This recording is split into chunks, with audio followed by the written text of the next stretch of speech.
Monsieur le préfet du Fondi et les sous-préfets, les collaborateurs,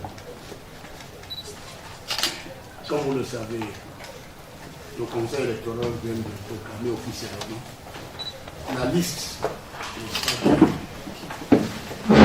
candidatures acceptées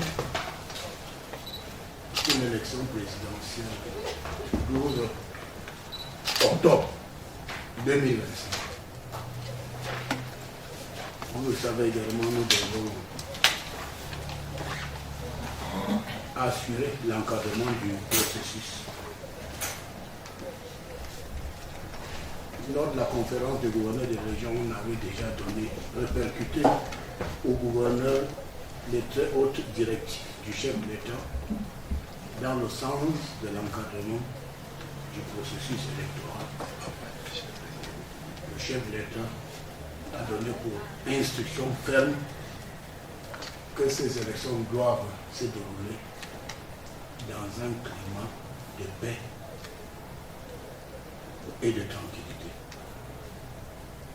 Pour nous, c'est des élections dans un climat apaisé qui donnera l'occasion à tous les acteurs d'accomplir leur devoir. Et pour cela, les lois doivent être respectées. La position de l'administration est claire et tout le monde connaît notre position. Nous disons la première étape, c'est le Conseil électoral. La deuxième étape sera le Conseil constitutionnel. En ce qui nous concerne, c'est les voies légales de revendication. En dehors de ces voies légales de revendication, aucune autre forme de revendication ne sera tolérée. Les instructions que j'ai données à tous les gouverneurs des régions, c'est les mêmes instructions que les gouverneurs vont répercuter au préfet, et c'est les mêmes instructions que les préfets vont répercuter aux sous-préfets. Donc, en commençant par la capitale, le siège des institutions, nous devons, n'est-ce pas, veiller au respect de ces consignes que j'ai données et veiller à ce que ces consignes soient véritablement respectées. Et en ce qui concerne le maintien de l'ordre, nous devons le faire sans état d'âme. Il va falloir être ferme, très ferme. Il faut encadrer le processus avec beaucoup de professionnalisme. Donc à partir de là, chacun sait à quoi s'en tenir. Nous pouvons constater qu'au niveau du Conseil électoral, la cérémonie s'est déroulée sans problème. Les acteurs concernés doivent être conscients des enjeux et être conséquents dans leur comportement. Donc, nous avons tenu une réunion hier jusqu'à tard dans la nuit, on s'est séparés, je crois qu'il était 2 heures du matin. Nous avons commencé également ce matin pour surveiller. Donc les cellules de veille sécuritaire doivent fonctionner à plein temps.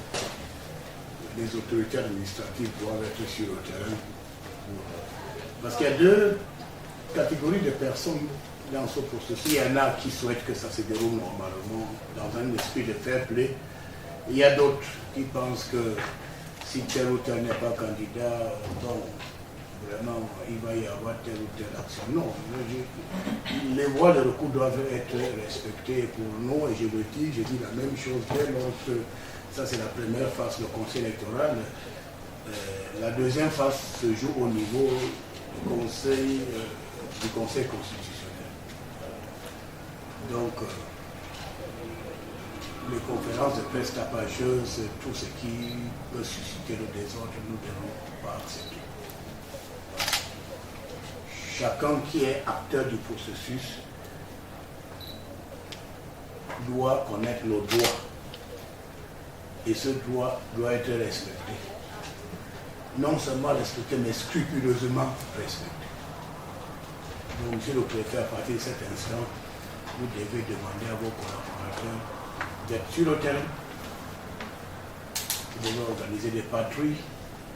Vous devez scruter les faits et les gestes et les actes de tout un chacun. Et tout ce qui peut comporter des risques peut être particulièrement regardant. Parce que la logique, c'est de contenir ces esprits diaboliques qui, au lieu de travailler pour atteindre un résultat escompté, pensent qu'ils peuvent emprunter des raccourcis antidémocratiques pour atteindre certains objectifs. Ça, nous disons, le mineur fait partie du contentieux électoral. Donc nous serons présents au Conseil constitutionnel. Nous y serons. Parce que nous, en tant qu'agents du gouvernement, nous respectons la loi. Donc nous en appelons à tous les acteurs également de respecter la loi. Je crois que si tout le monde respecte la loi, au finish, nous allons respecter scrupuleusement les très hautes directives du chef d'État que j'ai répercutées à tous les gouverneurs de région. Donc une élection transparente, crédible, dans un environnement apaisé.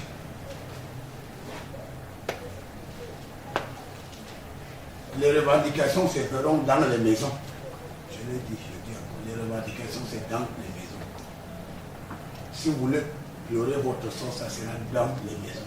C'est pas dans la rue. Voilà. Donc, il faudrait que tous les acteurs travaillent pour que ce processus se déroule normalement. Voilà pourquoi j'ai voulu encore insister, parce que les autorités administratives, vous allez jouer un rôle extrêmement important. Il faut monter d'un cran dans le maintien de l'ordre. Il faut monter d'un cran dans la sensibilisation des acteurs politiques. On doit d'abord sensibiliser tous les acteurs politiques en leur disant ce qui est faisable et ce qui n'est pas faisable. En ce moment, nous serons de bons partenaires. Mais si jamais, pour une raison ou pour une autre, quelqu'un veut piétiner la loi en ce moment, il va nous rencontrer sur la route, dans ce chemin, et nous serons intransigeants en ce qui concerne le maintien de l'ordre. Nous souhaitons que le processus se déroule normalement. Il y va de l'intérêt de tout le monde. Sans la paix, il n'y a pas de développement. Et au-delà de tout, le désordre ne profite à personne. Le désordre ne profite à personne. Nous nous réjouissons que la première étape s'est déroulée normalement lorsque le président du Conseil électoral faisait sa déclaration. Maintenant, le relais, c'est les autorités administratives qui doivent veiller au bon fonctionnement de l'ensemble du processus. Nous allons y veiller. Le chef d'État, son Excellence Paul Biya, attend de nous, n'est-ce pas, un travail rigoureux et méticuleux en ce qui concerne le métier. À la suite de nos délibérations, comme d'habitude, nous allons rendre compte au chef d'État aujourd'hui et nous allons attendre de lui les instructions sur ce qu'il y aura lieu de faire dans les prochains jours. Mais on peut se réjouir en disant que,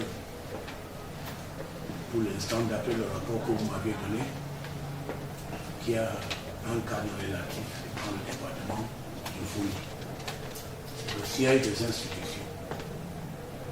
Nous devons protéger les personnes et leurs biens, comme nous devons le faire dans l'ensemble de 58 départements et dans les 10 régions.